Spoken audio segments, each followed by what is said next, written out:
How are you, sir? Great. I just finished an interview about 10 seconds ago, so a little frazzled, but I'm here to breathe. You can tell me how to calm myself down with the power of breath. We're going to work with that. Well, I'm super excited to share an hour of your life.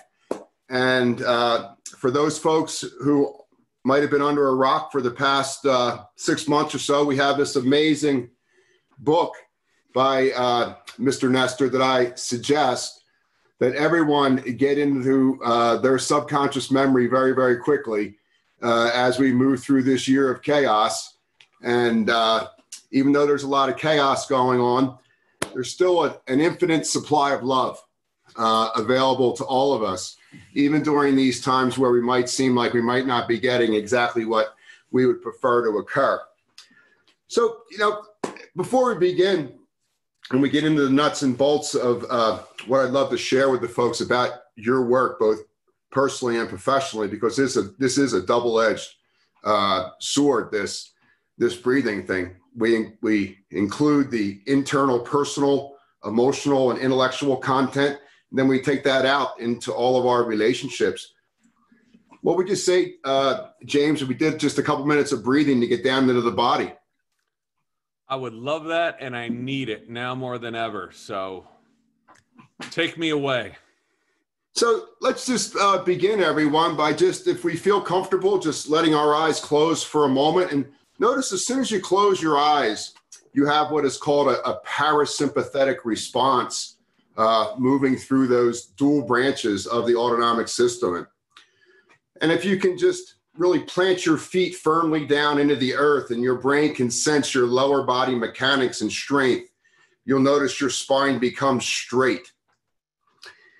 And then begin to inhale slowly down into the navel area using the diaphragm, getting the air into the lower lobes of the lungs first, where we have this oxygen-rich, hemoglobin-rich parasympathetic activity, and then letting the diaphragm press down in the air, lift up towards the top sleeve of your lungs, which is sympathetic energy.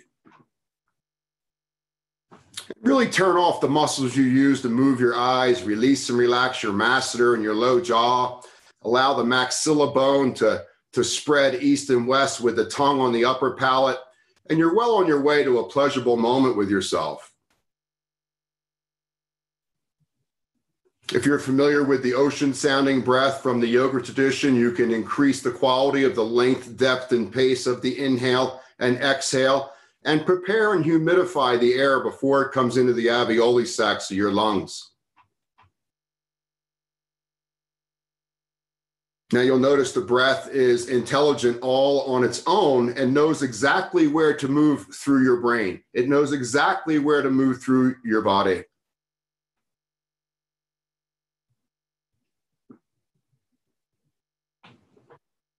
And without straining, simply notice if you can inhale maybe 5% more and exhale 5% more.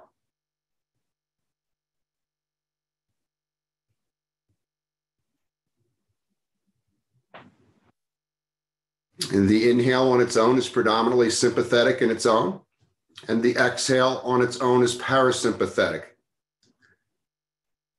Notice you can exhale longer than your inhale when you're utilizing the nostrils. If this is comfortable for you, you might want to add a pause at the end of the inhale before you exhale, stabilizing the brain and your inspiratory muscles.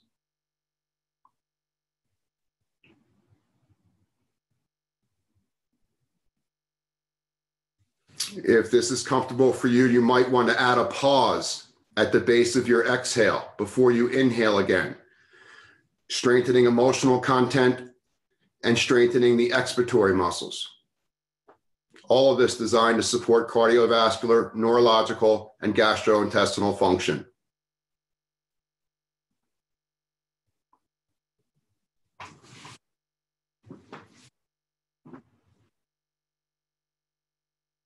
And then utilizing our whole brain for this information that we're going to share. Let's take the right thumb and come up and close off the right nostril. And as you inhale slowly up the left nasal channel, know that this is parasympathetic on the inhale, and it'll trace the energy into your right prefrontal cortex. Use one of your fingers, close off the left nostril, exhale down the right, and on the exhale, the right nostril is parasympathetic. And then inhaling up the right nasal channel, this is sympathetic on the inhale, feeds the left prefrontal cortex. Close off the right, exhale slowly out the left, and that is also sympathetic on the exhale. Take a deep breath in, center yourself for this amazing man and the work that he has so richly dedicated to himself and everyone here on the planet. So welcome, James.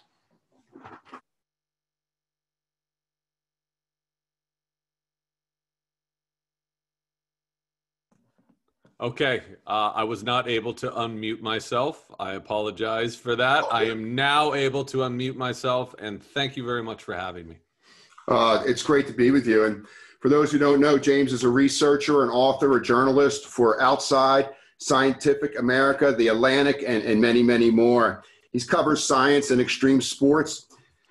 The researcher in him had enlisted in a 21-day Stanford University experiment where he had his nasal cavities plugged, his mouth taped, and he basically used himself as a guinea pig to see what would happen in his mind and body. And then the nostrils were open and the mouth was closed, and nostrils were open. And then we had a period of research where James was simply nostril breathing. The research and science that came out of the book is amazing. It's cutting edge. I love it because it basically backs everything that I've been trying to bring to the humanity for the past 25 years. And I'm thrilled to have James with us today and share a little bit about his journey. So welcome. Thanks a lot for having me here. You know, just to start out right off the bat, you know, for anybody who doesn't know about the experiment that you went under, would you care to share a little bit about your awareness that you went through during those times? Sure. So I had been talking with the chief of rhinology research at Stanford, real nose guy, and he told me about all of the benefits associated with nasal breathing, which no one was really refuting. And he was telling me all the problems associated with mouth breathing, neurological issues, metabolic issues, respiratory issues, on and on and on. But nobody really knew how quickly those problems came on. He didn't know. He had never studied it. No one had. So we set up a little experiment in which myself and another breathing therapist by the name of Anders Olsen went to Stanford and had our noses plugged for 10 days. And I know to a lot of people this sounds horrifying, and it was. I'm not going to sugarcoat it. But if you think about the population, something like 25 to 50% of the population has chronic nasal obstruction, which means they're breathing through their mouths. So what we were doing really wasn't extraordinary in any way. It was just we were lulling ourselves into a position that so many people already knew. The difference was we were collecting data along the way. So that was how the experiment was set up. 10 days of mouth breathing and then 10 days of nasal breathing, then comparing data sets and see if it made any difference to our brains or bodies or anything else. Is there anything that really popped out to you during the time that was just earth-shattering to your ego? Everything popped out at me. We knew it wasn't going to be pleasant, mouth breathing. Okay, that was obvious. We didn't know it was going to be so bad so quickly. So within a few hours, my blood pressure just shot through the roof into serious stage 2 hypertension, to the point where I was actually even freaked out just by changing the pathway through which we breathe air, which you just don't see people talking about hypertension and mouth breathing too much. At least I didn't. And then that night I started snoring. I had not been snoring before. I started snoring. I said, this is weird. I'm snoring. Then I started suffering from sleep apnea. And the other subject, Anders, suffered the same exact damage. We had problems concentrating. We were extremely fatigued. We looked like hell. Our bodies were just so out of balance. And just by breathing through our mouths, how it made such a huge difference to how we were able to think about things and how we're able to react to things. It's amazing that there's so little awareness, especially during this challenging times we're moving through right now, about how our nostrils play such a huge role in regard to staying in that 24-hour cycle, strengthening our immune system, improving digestion, elimination, and assimilation, amplifying the vagus nerve. You know, all the things that we think about that are the foundations of staying healthy and young and vibrant, both in the mind and the body. You know, it really can be traced back without too much trouble, as you proved, to basically how you're respiring the internal world. Yeah, and again, it's the science is very clear on this. No one's really refuting it, right? There hasn't been anyone that's come out and said, no, nasal breathing, forget about it, just breathe through the mouth. But so few people are recognizing it. Nasal breathing is so underutilized, and it's not really taught anywhere. And that's what I thought was so strange, is to see 50 years of amazing scientific research done in these areas. And then you look at ancient scripts, and they're all talking about nasal breathing. And yet you look around at any city. I live here in San Francisco, in the middle of the city, and people are mouth breathing all the time, all over the place. And I was guilty of this for decades when I was a kid and even in adulthood, because I didn't know the difference, you know, but with knowledge comes power. And once you know the problem, you can help fix it. It's interesting when you start to investigate the different mental states, you know, our moods, our quality of our energy, our level of vitality. And it can be traced back to our, you know, how we're breathing, and even the structures of our face. If you look at how the face has changed through orthodontic and all sorts of ways that we impair the nostrils and our airway, you know, in 2020, we make life, I mean, life's hard and we're tough, but boy, we make it hard on ourselves. Yeah, and this was something that really shocked me, is to learn that our poor breathing habits aren't just psychological, they're not just environmental, they're anatomical. So our faces have profoundly changed in just the last few hundred years. They've changed so much that our teeth no longer fit properly in our mouths. So they grow in crooked. And the other problem with having a mouth that's too small for your face is it means you have a smaller airway, which makes it harder to breathe. And so this is something that's affected basically everyone on the planet right now. The shrinking of the mouth, the shrinking of the jaw, the flattening of the face. And it is having such a serious impact on our health, because if we can't breathe well, nothing will ever work well in your body. And that's very clear. Yeah, the great quote in your book is, you know, no matter what you eat, how much you exercise, how skinny or young or strong you are, none of it matters if you're not breathing properly. And that, boy, is a profound hello. Yeah. Yeah. And again, this is my job as a journalist isn't to, you know, to ruminate on certain things, to theorize stuff or hypothesize on stuff. It's to go out in the field and talk to the experts. And this is something I did for years at top institutions. So what you see in the book is this is filtered directly from the experts in the field who have spent decades on this stuff. My job was to cobble it together and try to make it into a cohesive story. But that line right there is absolutely true. And I could give you a zillion examples of triathletes or muscle men or the people that you would assume are the healthiest people on the planet. Those guys right. at Venice Beach who are all oiled up, lifting weights. They can't breathe and they die in their 40s and 50s. Right. And this is the truth. So we've been looking a lot at, in our culture, a lot of food, which is fantastic. You need to eat right, okay? You need to exercise, but you also need to breathe right. And it's that last little bit that I thought people just weren't really paying attention to or acknowledging. Yeah, I think it's just a great awareness. And, you know, try to draw analogies for folks when you think about, you know, we're all born nasal breathers. You know, as soon as our nostrils are clear when we come out of our mother, the first thing the DNA is designed to do is to establish respiration through the nostrils. And, you know, a young child will only breathe through its mouth as if his sinuses are clogged for a couple of weeks. And when it's clear, he's going to go right back to nostril breathing.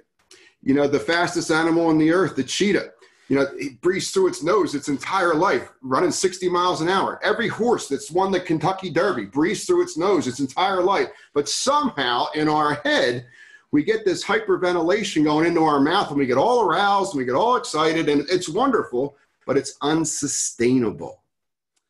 Yeah, and I think it's just so widespread that many of us consider it normal. You can go on YouTube and see videos of babies snoring, and everyone's saying, "Oh, isn't this cute?" That kid is struggling to breathe, and this is going to have so many damaging effects to its brain development, to its ability to actually grow. It'll affect its bones, its ability to breathe. And again, even in adulthood, you see people mouth breathing all the time, especially populations with asthma or anxiety. These are populations that traditionally breathe way more than everyone else, way more than they need to. But even beyond them, even if you don't have an underlying condition, people as a whole breathe too much. And to me, the data is very clear on that as well. You know, it's interesting. You know, I believe like this science and everything that you brought to the world, you know, we're still in the first inning here, kind of educating humanity, both in, you know, the medical realm about how important this is to be proactive, because the body itself is a self-healing machine. You know, it's all the time taking care of itself and growing and learning. And the breath is a major tool to reduce inflammation, to cut down acidity, to improve alkalinity, you know, to strengthen the vagus nerve and the beautiful diaphragm muscle. And you think about, you know, how many times we get in our own way. And it's really remarkable that the first thing we did when we came out of our mother is take a breath. It is really the first step to getting back in alignment with our true self. For sure. And what's great about breathing is you can adopt healthy breathing practices and get back in that alignment if you're so far off. So the point of my research in the book wasn't just to point out all the problems with humanity, all the problems with our breathing. It was to acknowledge what's gone wrong, so then we can learn how to fix it. Because only by first acknowledging how screwed up we are, how disorganized and inadequate our breathing is, can we then improve it and have a reason to improve it. So it's that story behind the story I thought was more important than just having breathing techniques.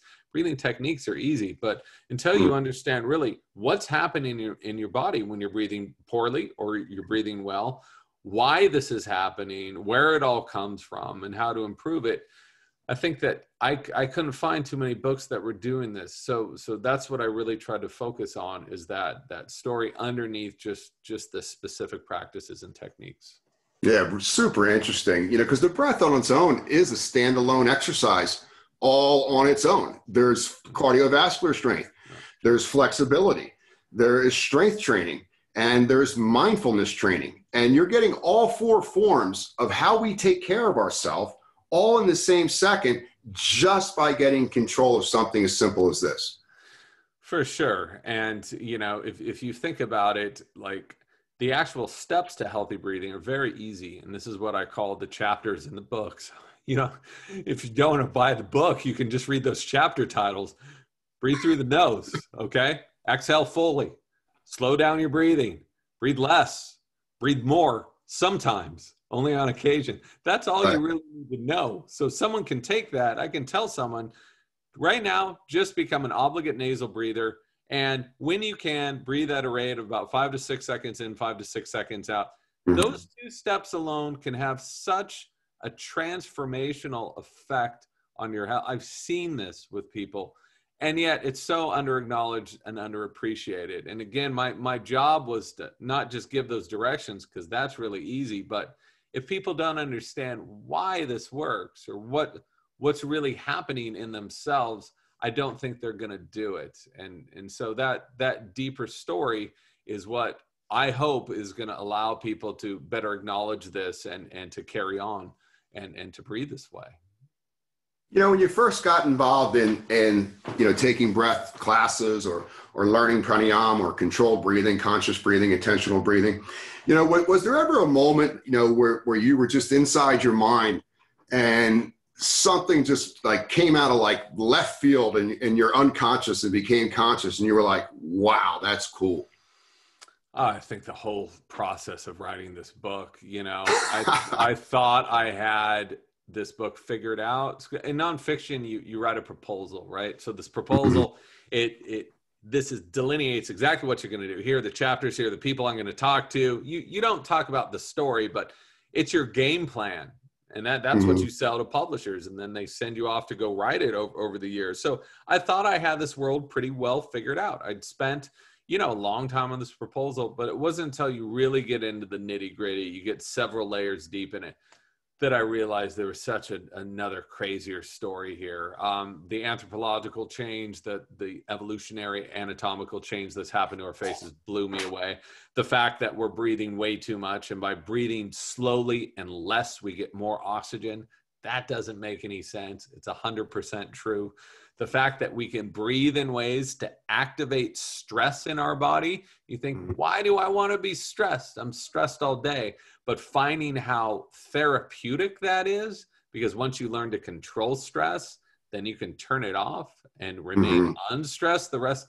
So again, the science was so clear, but it just seems so muddled in academies and muddled in all of these different journals. But it's breathing. It's something we carry with us all the time. If you're breathing 20,000 times a day, if you're doing that incorrectly, what's going to happen? Like, try walking incorrect, taking 10,000 steps a day with your ankle at a slight angle. See what's going to happen to your whole body. So breathing should be considered the same thing. Yeah, thank you. I really think that, bringing some scholarly research and kind of organizing the past 5,000 years, kind of where we are and what the future might look like, for those of us that are interested in, becoming really good global citizens. When you think about how that breath can energize us in such a way that we're so dialed in, yet completely calm and non-reactive. Because in our normal state of mind, it seems, we got all this energy and we're going to go do this, and then we go do that, and then we're exhausted and we got to go take a nap. We take a couple days off, it's a weekend. When you start to practice pranayama, you harness the opposite ends of the seesaw and you begin to wake up to the fact that I can be supercharged, but completely calm. And that's what you want. It's especially in the modern age, which is so demanding of so many of us. Hour after hour, you need to be focused, but you also need to have energy to just get through the day. Right. So I don't view these things at odds. I see them as being completely synergistic. And what you're doing is you're allowing your body to work at peak efficiency. So why expend a bunch of energy on something to work less good, to be less efficient? Right. And when your breathing is dysfunctional, that's what you're doing. You're forcing your body to constantly compensate for your dysfunction. You can stay alive doing that. You see people who stay, but that doesn't mean you're healthy. And especially if you're looking at breathing and sleep, a lot of people think if they focus on their breathing during the day, that's important. But if you're spending a third of your life breathing in an unhealthy, improper way during sleep, it's going to completely destroy you. Look at the science behind sleep apnea. Look at the science of snoring. And not even that, upper airway resistance syndrome. Any difficulty breathing at night can have downstream effects on everything, on your brain, on the rest of your body. It's funny that, humans, we're the only animal on the planet that has trouble sleeping. Everybody, all the other animals, they sleep fine and they can be attacked at any given moment. And, I think a lot of that can be traced back simply to the fact that we can override our natural physiological response of breathing. And then psychologically, we can plant this mouth breathing in. We can disrupt our internal clock, we can overheat ourselves, so to speak, during the day. And there's not enough time to cool ourselves down for the brain to feel safe enough that we're not in a dangerous environment for us to get into those deep delta waves. So, Yeah, there was this study I came across from the Mayo Clinic. I included it in the notes in the book. It didn't fit in the main book, but they did these very broad studies looking at people who suffered from insomnia.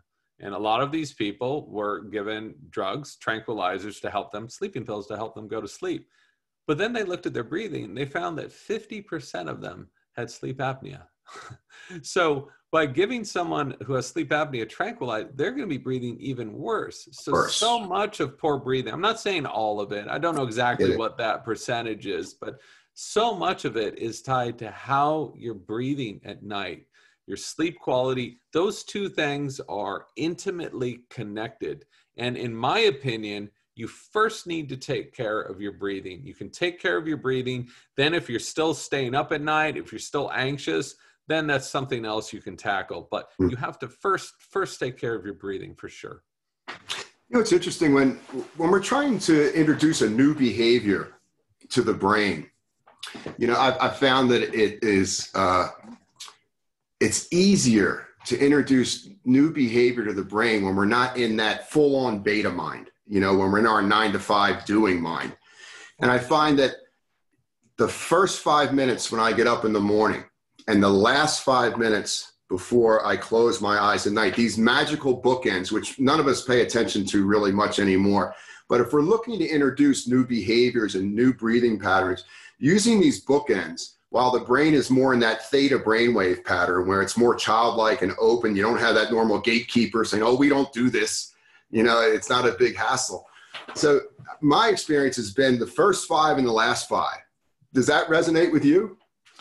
That makes perfect sense. Different things work for different people. Like, you know, a lot of people, when they're changing their habits, really want to go fully into it. A lot of people have to go into it slowly.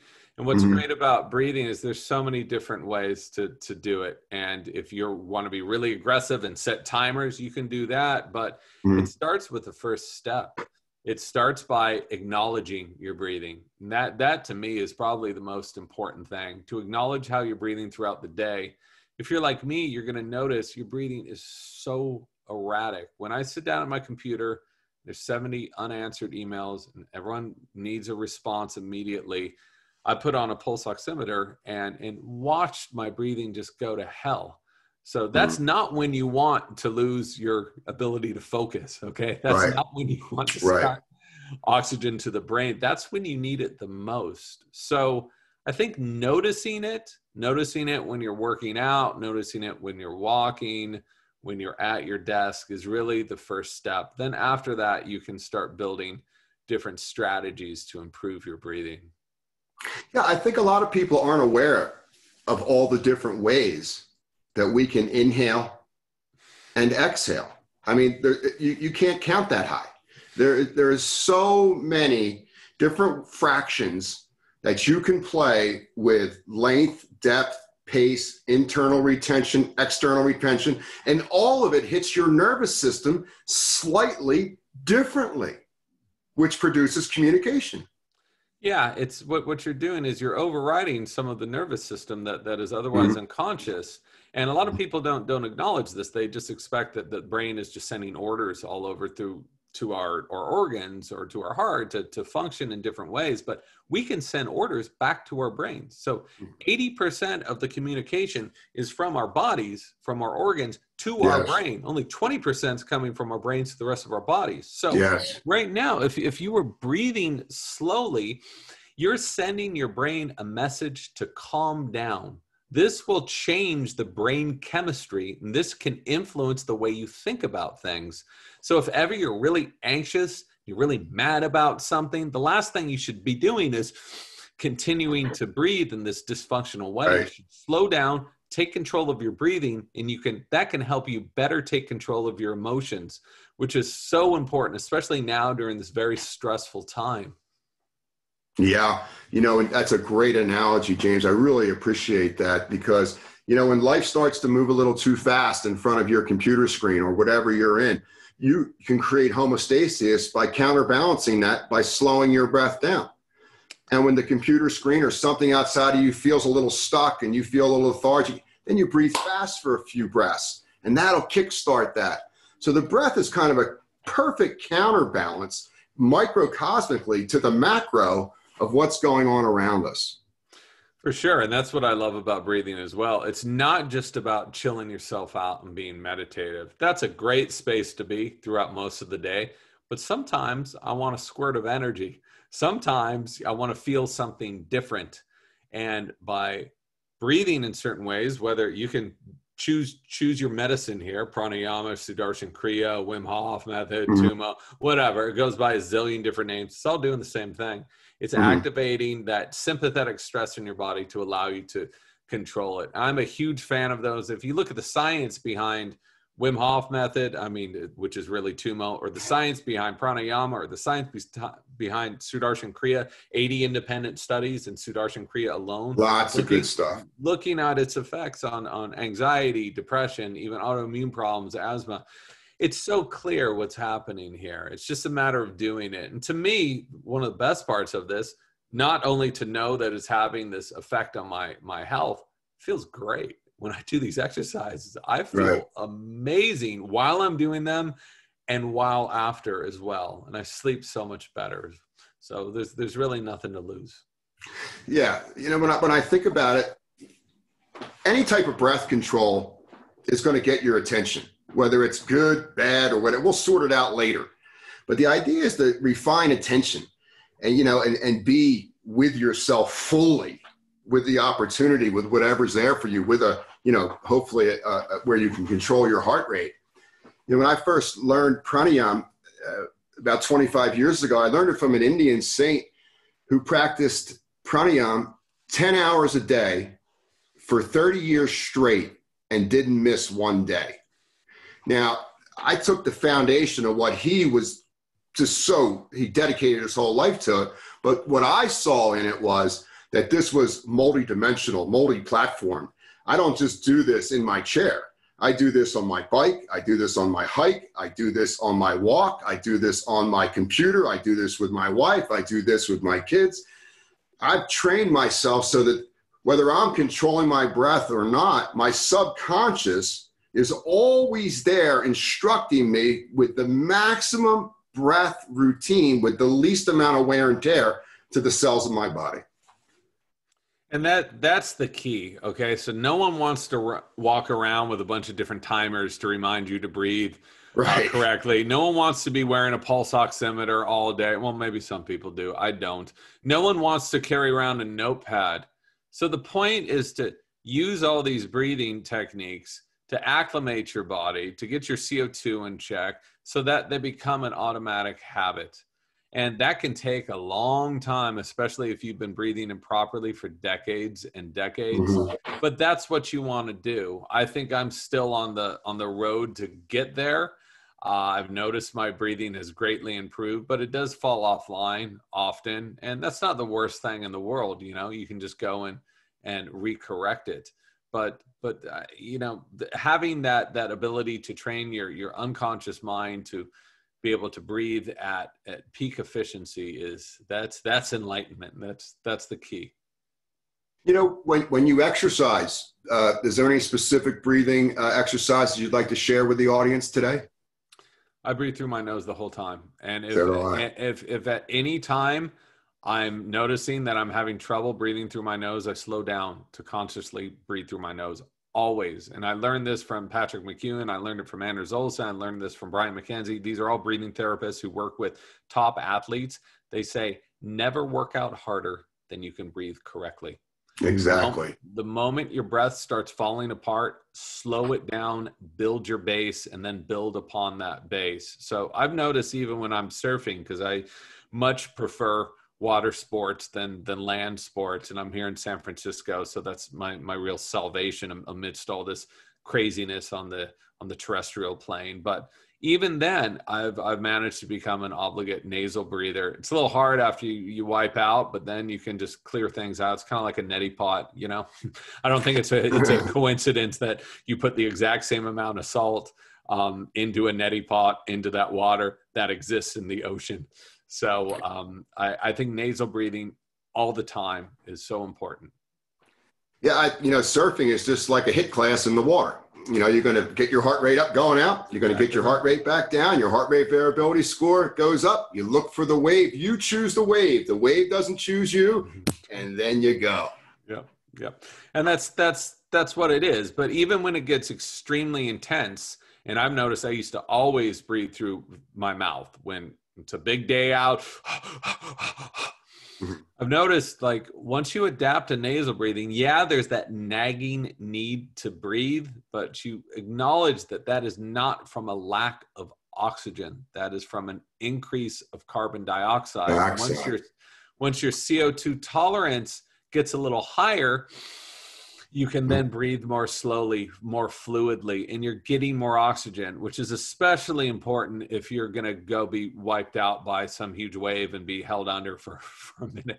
You need as much oxygen as efficiently as you can get as possible. And I think nasal breathing, especially with a boost of nitric oxide, really has its advantages no matter what you're doing.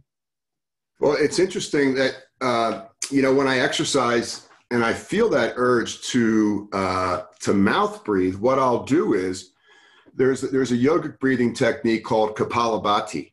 And rather than do 20, 30 rounds, I'll do 2 or 3 rounds real fast. Just, and it'll reset my autonomic system. The brain will get the carbon dioxide out. There's an O2 kick, and then I'm right back to nostril breath. So there's nothing wasted with mouth breathing.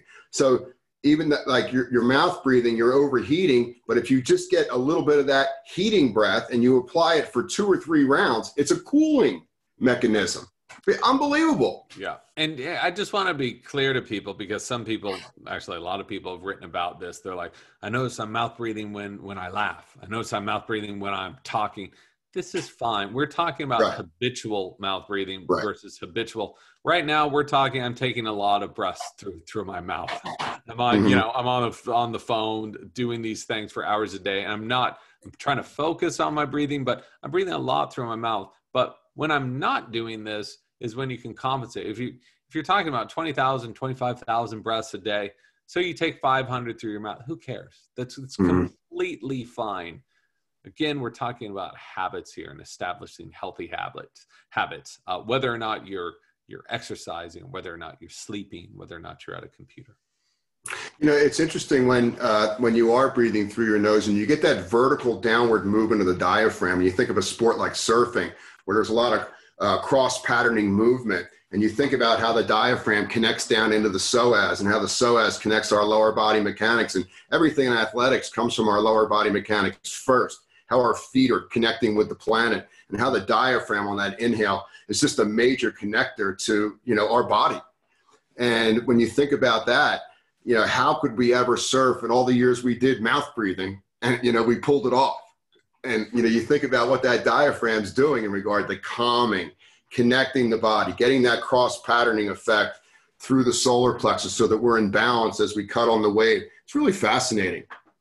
Yeah, and you can think of breathing isn't just a biochemical process. It's not just about allowing oxygen to get into your blood and to feed those hungry cells. It's biomechanical too. And this is something that I'm just getting a lot more clued into. I've talked to a couple doctors about this, but when you take that deep, slow, light breath in, you inhale, that diaphragm is sinking down. And when this big muscle, this big diaphragm sinks down, it gently massages all of those organs around there, which is what you need to really process lymph fluid. So having diaphragmatic movement, about 40% plus, can really help purge all of these toxins and lymph fluid, which is fascinating to me that, healthy breathing extends far beyond molecules, right? It extends far beyond CO2 and oxygen. It extends to how your organs are functioning and how they're excreting waste. It's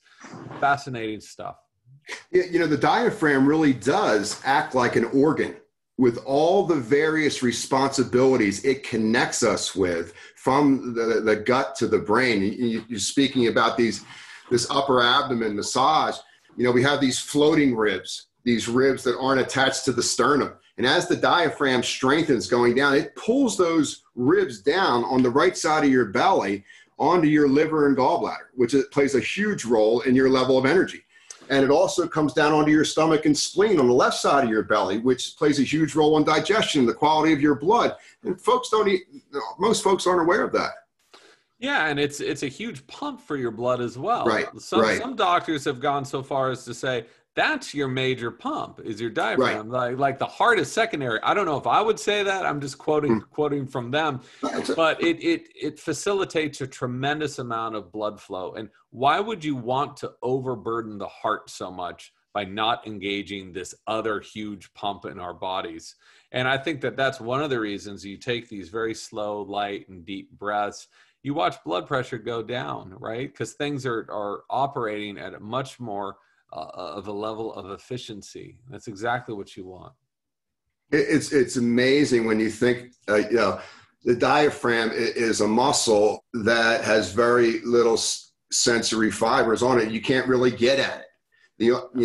And it only has one motor nerve, the phrenic nerve. It's unfortunate, but it only has one motor nerve.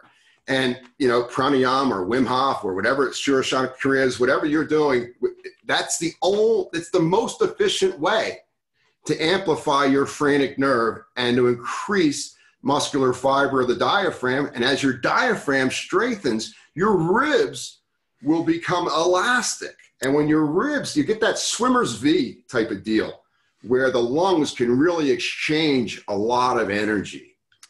Yeah, and if you look at what happens to the human body as we grow older, we lose lung capacity from the age of 30 to 50. We lose something like 15% of our lung capacity, and then a lot more after that. So this is not the time you want to be losing lung capacity. This is not the time you want to be having your body have to struggle to do anything. And if you look at yoga, what is yoga but stretching and breathing? Mm-hmm. Mm-hmm. And keeping this area elastic and flexible so that the lungs can naturally stay at their healthy size so that they don't start shriveling down. And so much of that is tied to how flexible this rib cage is and the intercostals and everything else. And again, I think that this is something that is largely ignored, even in fitness circles where you see these people that are just like sucking in got to have the washboard ab all the time. And, maybe that looks good for your Instagram picture, but you're going to look a lot better if you're living healthily 30 years from now than in one that, just in that little picture. So I think that, that vanity and the focus on aesthetics, if you really want a healthy body, it's okay to stick out your stomach a bit. It's okay to have a lot of lateral movement. Right. When you take in a breath and when you exhale, and the benefits can really be profound. It's amazing because our exhale really is a baby sit-up. We're engaging our rectus abdominis, our obliques, our transverse abdominis. These are all the muscles we use in a sit-up. And if we can just quietly, just practice psychologically drawing our navel a little further back to our spine, I think we're doing something very good for ourselves.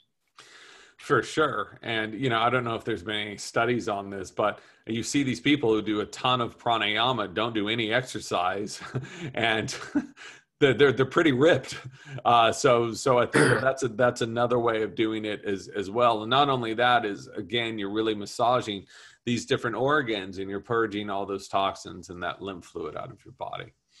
Yeah, it's an amazing practice. And when we think about, when I think about pranayama, I think when I started in yoga in the 90s, I wanted to be the most flexible and whatever the particular competitive male thing was, that's how I got into it. I couldn't even touch my knees.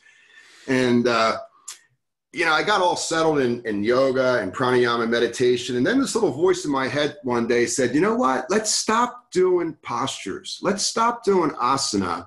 And let's just sit and do pranayama for 45 minutes a day and see what happens for 6 months.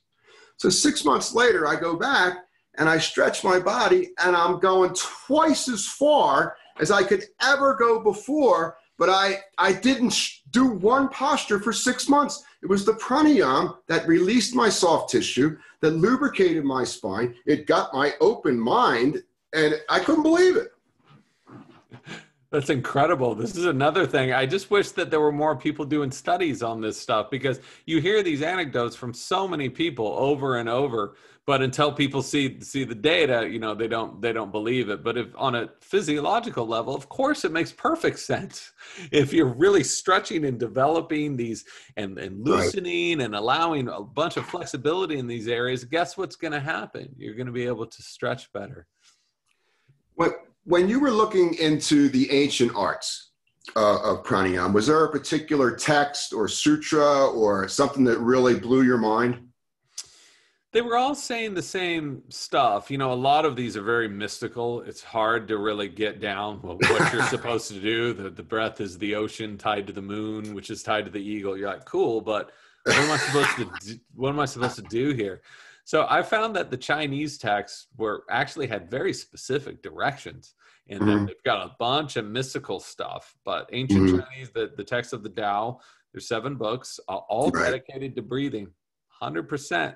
Because breathing to them was a medicine. This was an important part of health. And if you did it incorrectly, specifically inhaling through the mouth, they were very clear. You're going to die. You're going to get sick and you're going to die.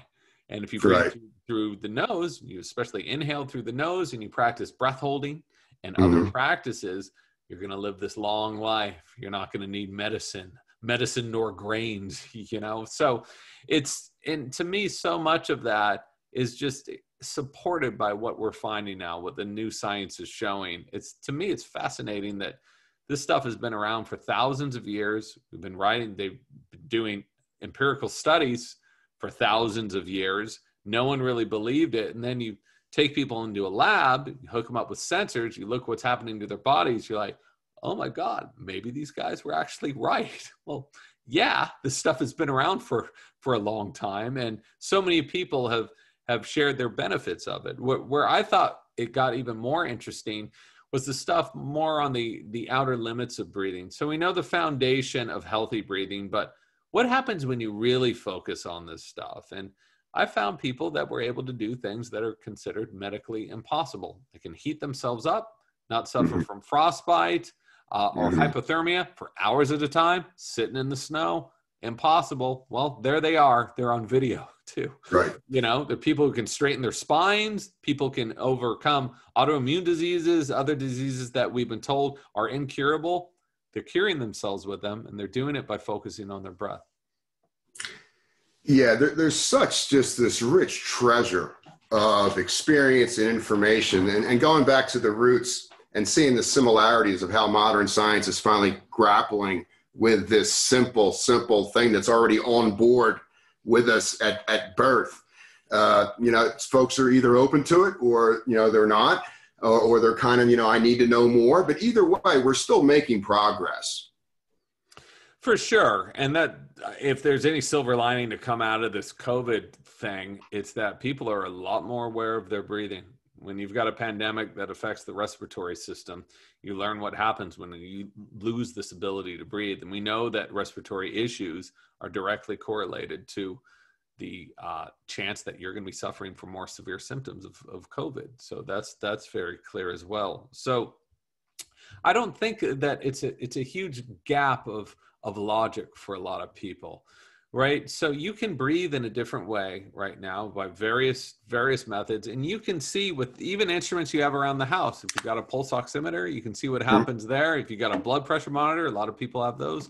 You can see what happens there. You can see what an immediate and transformative effect this has on your body after a couple minutes. And you imagine what would happen to me if I breathe this way for a couple of days or a couple of weeks. And we're seeing what can happen. People can absolutely transform themselves just by breathing healthy.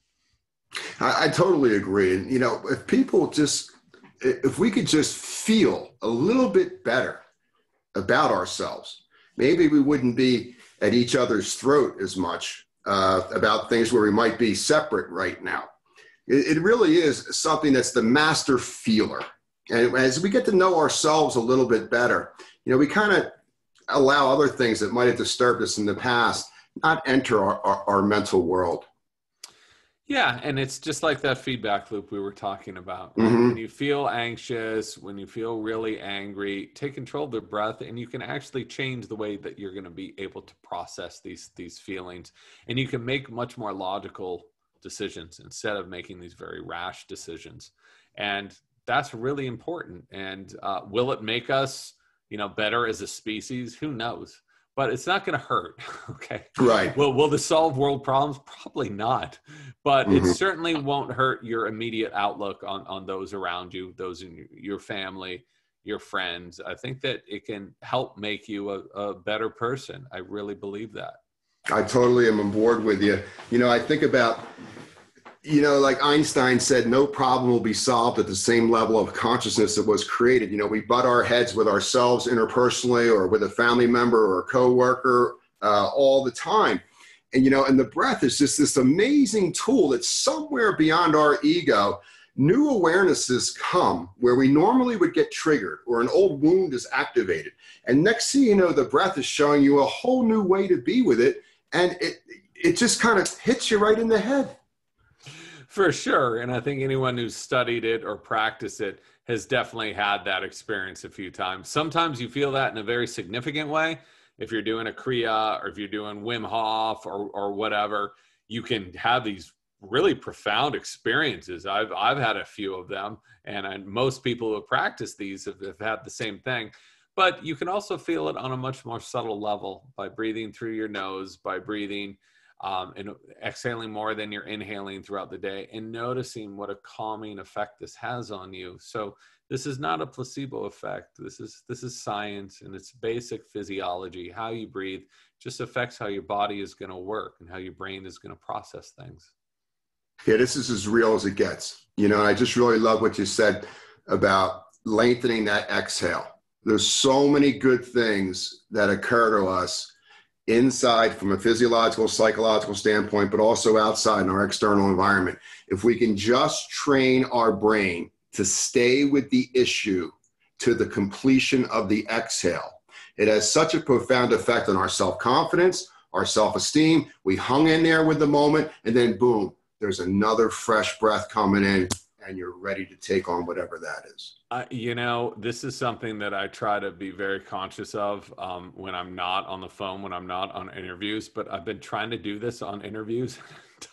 It doesn't work because then you end a phrase and then you're silent for a second and the host is like, oh my God, okay, he's done with that phrase, and they come in. So in context of that, you can do this around 99% of the time, but it will really confuse people if you're in a conversation and you're taking those pregnant pauses. I think that's a great awareness for folks to understand that, talking is mouth breathing. And we really need to streamline our message before we speak so that we're not talking any longer than we need to. Number one, for our own health, but also know that who we're talking to has an attention span of probably about 5 to 10 seconds per minute where they can really download the information, be congruent with you, and then make a choice and move into that paradigm. So when we think about, really being grounded, I was out for a hike the other day in the Rocky Mountains, and I'm at about 8,000 feet, and I'm nostril breathing, ocean sounding breath, little retentions, whatever I needed to keep my heart rate down, staying grounded. And then all of a sudden I hollered up to my wife a couple sentences, and just in a couple sentences, I was out of breath, hyperventilating, and like a light went on, and I couldn't believe it. Just that little bit of mouth breathing. Yeah, when you're disrupting your pattern, that can definitely happen. And to be clear, if you've got two people who are cognizant of their breathing, and you're supposed to take in a breath through your nose, and as you're talking, you're exhaling. But again, it's at that very end, taking a breath through your nose. It just doesn't work in all situations. But if you're with someone else who's doing it, maybe that can work. I know a few people who do this, and I'll be honest, conversing with them is a little difficult because I'm like, are you done with whatever you were saying? Is it my turn to talk? And then they'll continue. So I think everything in balance is really the healthiest thing. Totally agree with you. And I think one of the things folks I want to bring to their awareness is that our breathing creates boundaries. The inhale and exhale, the length of that, allows psychological, emotional, physiological boundaries to occur in regard to how we're going to interact with the moment. And when it's these little short little breaths, the boundaries are very short. We're thin-skinned, we're exhausted, we're all over the place. We've got a lot of great ideas, but we can't get anything done, can't manifest it. And when we can see that the breath, and you watch how your mind works with the breath, watch how your brain works with this breath, and these boundaries are non-negotiable. They're there to hold us true north in our authenticity. Yeah, that's a beautiful way of looking at it. And just knowing that we have these boundaries set up, but that doesn't mean we can't expand them and Yeah, expand our potential. And especially if you look at the people really on the outside of this, look at free divers, they're doing what's considered scientifically impossible. What Wim right. Hof's doing is considered scientifically, what's considered scientifically, who dictated what's possible and what's not possible. And it's a wonderful thing to explore your body and to use it as the tool, to take us into this journey to get healthier and just to see where it can lead us. I think that we've sold ourselves short for the past few decades, and all these things that are considered impossible today, people were doing thousands of years ago. So I think that we need to recognize that there's a lot more we can do. There's a lot more that we're capable of. It's funny when you think about the ancients and their breathing and how strong their immune system was. They didn't have, yeah. Yeah, it must have been. And we know that breathing directly impacts your immune function. I mean, there is a direct link between these things. Inflammation, if you're constantly mouth breathing, stressed out, you're going to be inflamed. So, Right. so this is just simple biology. When you think about it, as soon as you improve respiration function, you're going to improve digestive function, your ability to eliminate what's in your gut. And in that, knowing that your immune system is a function of 75 to 80% of what goes on in your belly, you think just breath, gut, cardiovascular, neurological, it's really the master connector. For sure. It's the thing that really ties everything together. And again, we can't control our liver function or our stomachs or our kidneys or our hearts. Well, some yogis can consciously control their heart without breathing. But when we take control of our breathing, we can influence all of these functions, and we can really balance them to a state where they'll be able to work most efficiently. And the benefits of that are innumerable. Well, what's next for Mr. James Nestor here on planet Earth? A lot of sleeping is next. Some cough drops are next. I actually have another, against my will, I have another book idea that's been brewing for a long time, that the pieces of the puzzle are just starting to come into place now. But I can't even think about that while I'm still on this book tour thing and trying to get the word out about breathing. It's a tool everyone can use. It's free. It's available to everybody anytime.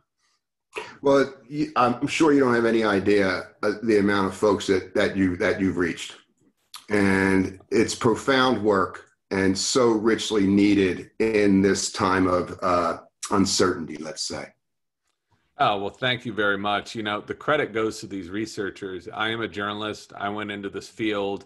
I put together their stories, but these are people who have been slaving away for decades and decades in these institutions, and not a lot of people have been listening to them, even though the science was very clear. So it's such a privilege to be able to tell their stories and to get their research out into the world and find that people are having such a huge benefit from it. I mean, that to me is just the best thing, getting these letters of people who just after a couple of weeks of shifting their breathing are showing huge gains, improvements in their health. And I think we need that more now, more than ever, really. It's just magnificent to have this information out there to householders and lay people who normally wouldn't have access to this type of research and information. And, all I can say is that the more that you do this, the less you'll need to do physically, mentally, emotionally, and spiritually to achieve your goals. It is almost counterintuitive in regard to how powerful this is. And if you're used to running 5 miles a day, if you can do controlled pranayama, you're only going to need to run 3. Now, that might not be a big deal at 30, but when you're 60, your knees are going to love you. So pranayama is the master of efficiency. This is actually a study that I'm proposing with a group right now, is to take 2 groups of people and to have one group exercise for X amount of time and have the other group just breathe in different ways through pranayama and look what happens to their bodies. Look at what improvements, if anything, between them. So we know exercise is very helpful to us to build muscle mass, build bone mass. All of that's great, but how much of it is just breathing in this different way? And what can that bring to us? And especially for populations who can't go out and jog for 2 or 3 miles a day. Can they breathe in a certain way and still have these benefits? We know that's true. We just don't know how much so. And so hopefully in the next year, if they're able to get this study up and on its way. I'll come back on and report what happened. It'll be great. I led a study with athletes with Harvard Medical School about 20 years ago. And the results were that physiologically, they dropped the 2K erg score 22 seconds in 6 weeks, going from mouth breathing to nasal breathing. But the amazing score was that these high school boys became gentlemen at home. They took the trash out. They got along with their mom and dad. They loved their sister again. They mowed the lawn. This blew the researchers away. Yeah, and those kind of studies, it's so fascinating because they've been there, right? No one's disclaimed them. It's yet no one's really paying attention to them. So perhaps this is the moment when, just like nutrition, when we weren't paying attention to this stuff in the 70s and 80s. I mean, you can't imagine the crap I was eating when I was growing up. Now It seems like everyone's pretty clued in that, high carb, high sugar food is really bad. I believe and I hope that this next wave is going to include breathing in this equation, because as you've discovered, as I discovered, as so many researchers have discovered, it's not a subtle thing that happens to your body when you really take control of it. It is profound. And this is one of the keys to your personal growth out there, ladies and gentlemen. I suggest this is something that we all need to wrap our consciousness around. Mr. Nestor's done an amazing job with this, and it'll change your life for the better. And James, I want to thank you from the bottom of my heart for your time today. I know you're extremely busy. Thank you for spending time with us today, and I wish you nothing but the best, my friend. Oh, thank you very much for having me, and thanks everyone for listening in. I've been seeing some questions come up here. We'll get to them next time, I promise. Take care, everybody. Okay, bye-bye. Bye-bye.